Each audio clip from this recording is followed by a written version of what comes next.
In case you were unaware, I'm back on my CryptoQ Media channel. Many Bitcoin investors were encouraged by today's revelation that Standard Chartered Bank will launch a Bitcoin custody service in the UAE. However, I'd be surprised if the majority of Bitcoin maxis are unaware of this.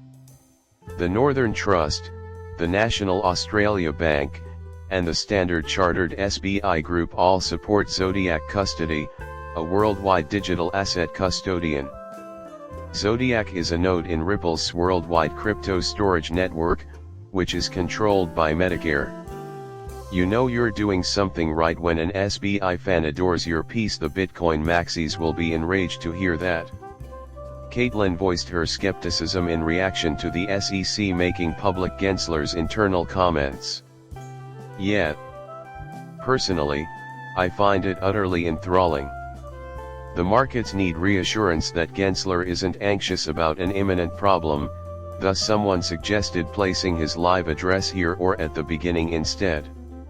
In a fascinating way, yesterday's film brought up the question of whether the Ripple community will forgive the ETH gang and their EVM. Yes, absolutely. Those who lack empathy may easily detach themselves from the world's villains, technological marvels, and other fascinating aspects. Yesterday, someone asked to know what I believed about the future value of XRP.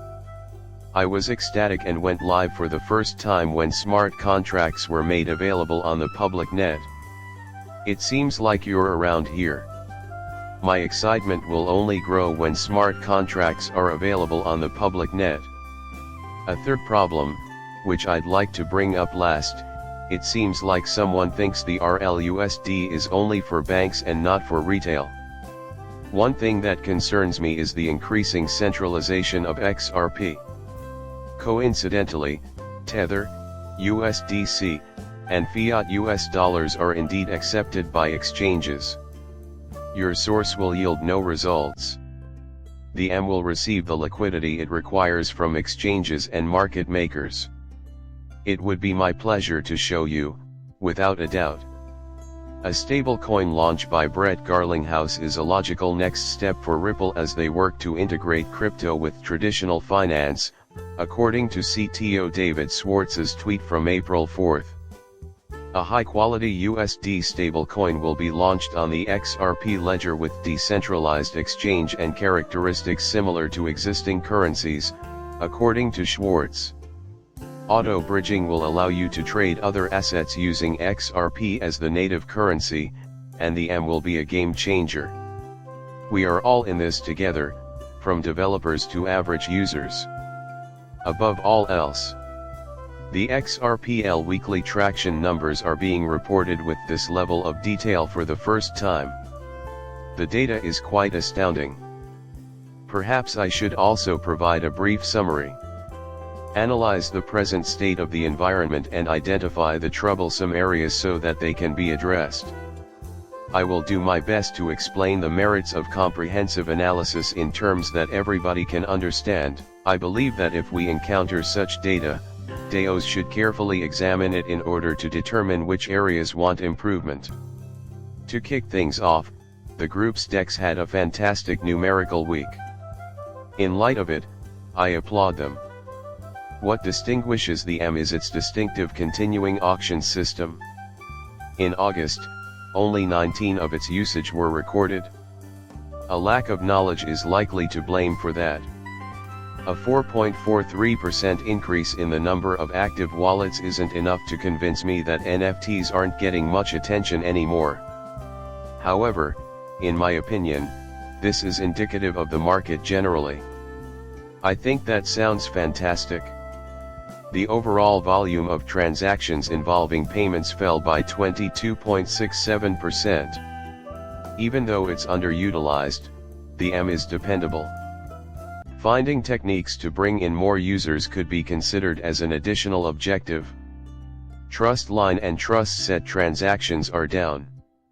Despite being a decentralized app, Adapt has only been utilized by 9.29% of active wallets.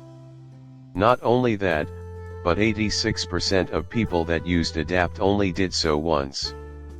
I think the XRP ledger should make DApp more widely used, but I need more data over a longer period of time to make a firm decision. Perhaps it's because there isn't a wide variety of high-quality dApps available. What on earth? Most likely, it stands alone. One possible explanation for its low price is because many individuals are storing it in a cold storage facility. Equally stable, with hardly any changes in user base, are the XP market and XRP.com now bids. How could this be decrease of 5% and 6%, respectively?